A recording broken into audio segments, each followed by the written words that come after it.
నేనేం చెప్పు, నువ్వే చెప్పు. మగ్గు వచ్చిందంట. మగ్గు వచ్చిందా?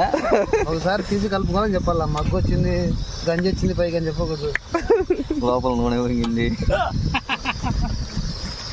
ఇది అవలే ఇది వండేసారి అవలే బాగుంటుంది.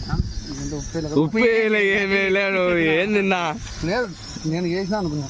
వేరే ఉప్పేరా? పొద్దున ఇప్పుడు వద్దులేదు, ఇంకేం లేదు. హాయ్ ఫ్రెండ్స్, ఎలా ఉన్నారు?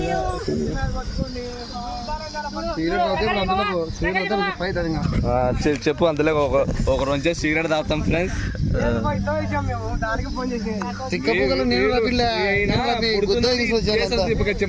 దేశం తెగించుకొచ్చాను ఇప్పుడు. నీళ్ళు 2 ఎక్స్ట్రా చేయకూడదారా? చిన్ని పాప 2 నీళ్ళు ఎక్స్ట్రా చేయకూడదా? 2 నీళ్ళు ఎక్స్ట్రా చేయకూడదా? ఏ గండు యూట్యూబ్లో పెడదామని